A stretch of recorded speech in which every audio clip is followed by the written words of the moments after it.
রাব্বুল আলামিন বলেন, ইন্না আউওয়ালা বাইতিন উদিয়া লিন-নাসি লাল্লাযী বিবাক্কাতা মুবারাকাতাও ওয়া হুদাল লিল-আলামিন। আল্লাহ রাব্বুল আলামিন বলেন, ইন্না আউওয়ালা বাইতিন উদিয়া লিন-নাস, এই পৃথিবীর মধ্যে আল্লাহ রাব্বুল আলামিন সর্বপ্রথম যে ঘরটি নির্মাণ করেছিলেন সে ঘরটার নাম হচ্ছে বাইতুল্লাহ। সুবহানাল্লাহ। পৃথিবীর মধ্যে সর্বপ্রথম যে ঘর ছিল সে ঘরটার নাম কি? বাইতুল্লাহ। এই বাইতুল্লাহ নির্মাণের আগে পৃথিবীতে আর কোনো ঘর ছিল না, সর্বপ্রথম নির্মিত হয়েছে এই বাইতুল্লাহ। আর এই বাইতুল্লাহ নির্মাণ করেছিলেন সর্বপ্রথম হযরতে জিবরাইল আলাইহিস সালাতু ওয়াস সালাম এবং তাহার সাথে ৭০,০০০ ফেরেশতা। জিবরাইল আলাইহিস সালাতু ওয়াস সালামের সাথে কতজন ফেরেশতা? ৭০,০০০ ফেরেশতা। তাহারা কি করেছিলেন? সর্বপ্রথম বাইতুল্লাহ নির্মাণ করেছিলেন। আল্লাহ তাআলা বাইতুল্লাহ কেন নির্মাণ করলেন? কারণ আছে না নাই? এই পৃথিবীতে বাইতুল্লাহ নির্মাণের আগে পুরো পৃথিবীটা পানিতে ভরপুর ছিল, তখন কোনো কাদা মাটি ছিল না, পুরো পৃথিবীটা ছিল পানি আর পানি। আল্লাহ রাব্বুল আলামিন বলেন, আমি যখন খলিফা নিযুক্ত করতে চেয়েছিলাম সমস্ত ফেরেশতারা আমি আল্লাহ তাআলার বিরোধিতা করেছে এবং তাহারা বলেছে, রব্বুল আলামিন আপনার ইবাদত করার জন্য, আপনার শুকরগুজার করার জন্য, আপনার তাসবিহ পড়ার জন্য আমরা ফেরেশতারাই তো রয়েছি। আপনি যদি দুনিয়াতে মানুষ প্রেরণ করেন, ওয়া ইয ক্বালা রাব্বুকা লিল মালাইকাতি ইন্নী জাঈলুন ফিল আরদি খলিফা ক্বালু আতাজআলু ফিহা মান ইউফসিদু ফিহা ওয়া ইয়াসফিকুদ দিমা। রব্বুল আলামিন আপনি যদি দুনিয়াতে মানুষ প্রেরণ করেন, মানুষ প্রেরণ করলে তারা দুনিয়াতে মারামারি কাটাকাটি হানাহানি করবে, করে কি করে না?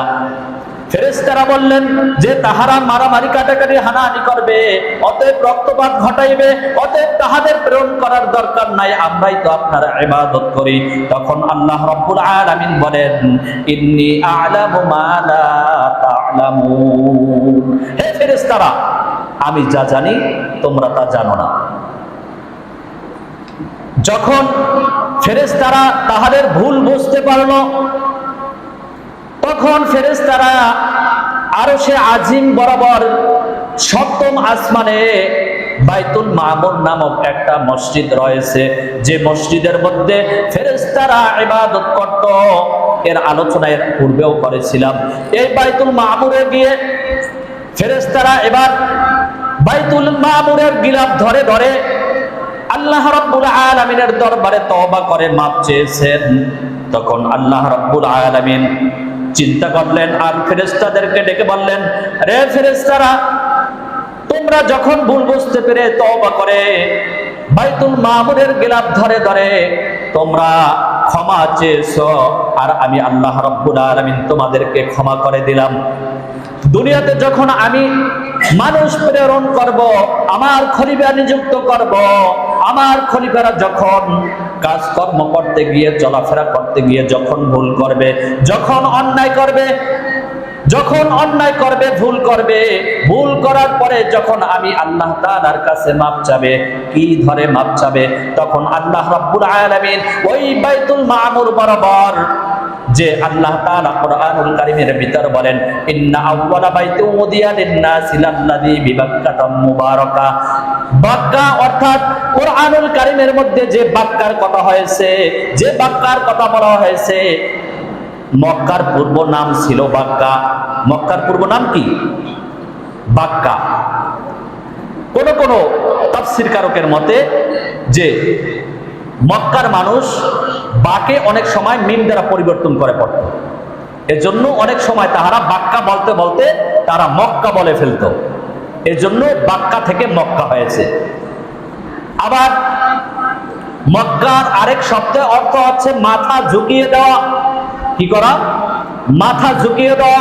যখন আল্লাহ রাব্বুল আলামিন বাইতুল্লাহ নির্মাণ করলেন, এই বাইতুল্লাহ নির্মাণ করার পরে হস্তি বাহিনী আব্রাহা বাদশা যখন হস্তি বাহিনী নিয়ে বাইতুল্লাহকে ধ্বংস করার জন্য এসেছিল, আল্লাহ রাব্বুল আলামিন তাদেরকে এমন ভাবে নাস্তানাবুদ করেছে, যাহার কারণে তাদেরকে আল্লাহ তাআলা এমন ভাবে ধূলিসাৎ করেছিল, নাস্তানাবুদ করেছিল।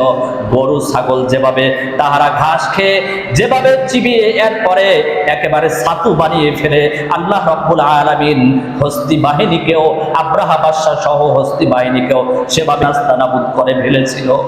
এর জন্য কোন ঐতিহাসিকদের মতে, তাফসীরকারকদের মতে এই মক্কাকে মক্কা বলা হয়। যে আল্লাহ তাআলা যখন চিন্তা করলেন যে তাহার খলিফা মানুষ দুনিয়াতে প্রেরণ করবেন, তা মানুষ প্রেরণ করার পরে মানুষ তো কি করবে, ভুল করবে, অন্যায় করবে। ফেরেশতারা তো বাইতুল মামুরের গিলাফ ধরে আমি আল্লাহ তাআলার কাছে মাফ চেয়েছি, আমি আল্লাহ তাআলা মাফ করেছি। কিন্তু আমার যে প্রতিনিধি, আমার যে খলিফা, আমি যে বান্দাদেরকে দুনিয়াতে প্রেরণ করব, তাহারা কি ধরে মাফ চাবে, আর আমি আল্লাহ তাআলা মাফ করে দেব। তখন আল্লাহ রাব্বুল আলামিন চিন্তা করলেন যে আমি এই পৃথিবীতে সর্বপ্রথম একটা ঘর নির্মাণ করব, যে ঘরটার নাম কি, বাইতুল্লাহ।